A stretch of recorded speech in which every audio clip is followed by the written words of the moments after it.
the quantum mechanical explanation of chemical bonds. In brief, chemical bonds occur because a molecule provides a bigger box for electrons to be shared in than the individual constituent atoms did, and this lowers the kinetic energy of the electrons, as you know from the solution of the Schrödinger equation for a particle in a box. There's a little more to it than this, though. If the atoms forming the molecule have very different electron affinities and or ionization potentials, then there is a tendency for the electrons to be found on the atoms that have the highest electron affinity. The last two factors in this slide will be dealt with in the next module. Here is a slide that shows the result of a calculation for two extreme cases, something that the chemists would call a true covalent bond between two nitrogen atoms forming a nitrogen molecule. You can see the very uniform sharing of electrons as indicated by these contours of probability for the molecule, and the larger box, of course, in which the shared electrons reside. On the right is the result of a similar kind of calculation for lithium fluoride.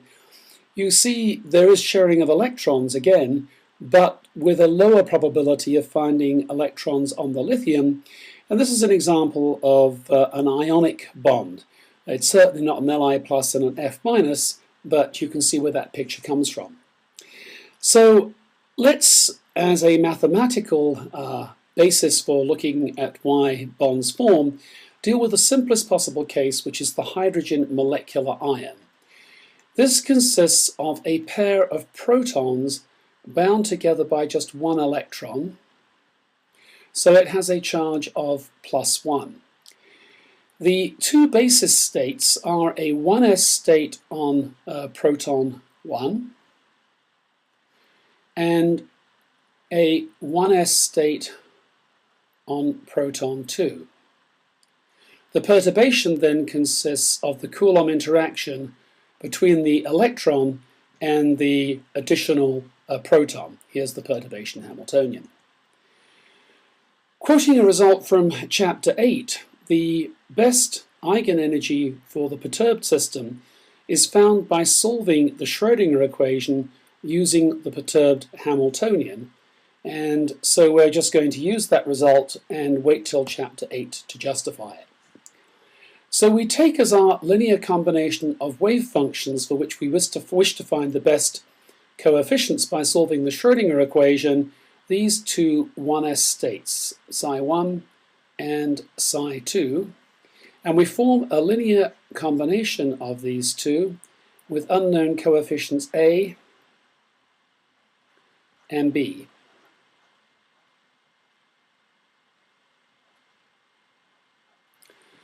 And then we plug these into the Schrödinger equation, where the Hamiltonian now is the original hydrogen atom Hamiltonian plus a perturbation Hamiltonian, and we've multiplied that by we operate on our wave function with that, and then we calculate what number we get in front of the wave function. So let's do that. Now, the way we are going to proceed is to take that Schrödinger equation and generate a pair of algebraic equations from it by operating from the left by psi1 star and integrating. So we take this equation, multiply by the left by psi1 star, and then integrate.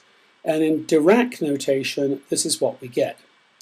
We get this result after invoking an approximation. The approximation we use is that we assume these two functions are orthonormal. That is not actually true because they are the same function but located at different points in space, so there is an overlap, and in fact this overlap is crucial. We'll learn in Chapter 8 how to deal more realistically with that point. The second thing we've used in making this derivation is the Schrödinger equation for the unperturbed hydrogen atom. So specifically, that E0 there has appeared because we used the fact that H0 for the hydrogen equation times psi1 is equal to E0 times psi1. The same line of reasoning applies to the second algebraic equation on the slide, only here we have multiplied by the left by psi star 2 and integrated and used the same types of approximation. We further simplify by defining these integrals, which are just numbers, the integrals taken between wave functions of the same label, i.e. psi1 h psi2, psi1 and psi2 h psi2 as little delta, and the integrals taken between wave functions of different labels, psi2 h psi1 and psi1 h psi2 as big delta, and because of the symmetry of the problem, the order of the labels doesn't matter. Doing this results in two very simple looking algebraic equations. We determine the allowed values of energy that lead to non-trivial solutions for the coefficients A and B by solving the secular determinant of these equations. That is, we multiply these terms and subtract these terms, set them equal to 0, and solving the resulting quadratic equation gives us this result for the perturbation energy. Now recall that delta was the Hamiltonian evaluated, the perturbation Hamiltonian evaluated between two different wave functions, and it is an attractive quantity. It's shown by this dotted line here. It's the attraction between the electron on one atom to the second proton resulting from the Coulomb interaction. So this number is negative because it lowers the energy of the system to form an attractive interaction. Therefore, the plus sign corresponds to the lower energy solution and the minus sign to the higher energy solution. So knowing these two values for E, we can then plug them back into our original pair of algebraic equations and solve for the ratio of A to B. We get this absolute number in front of the wave function by normalizing it.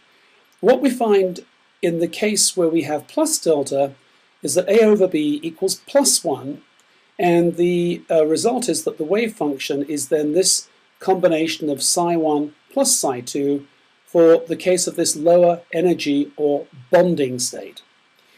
In the case where we have minus delta, the higher energy or anti-bonding state, the combination has a minus sign in it, so the two wave functions are subtracted from one another. And so let's just take a look at what this looks like. So in the case of plus delta, which is the lower energy bonding state, we see that the two wave functions add together to give us a distribution then that is spread out over the two protons. In the case of the minus delta, or higher energy anti-bonding state, the two wave functions are subtracted one from the other, and so the distribution looks something like this, and the probability of finding an electron between the two protons is 0. So it's this lowering of energy caused by the sharing of an electron that leads to the formation of a covalent bond when the bonding state is occupied.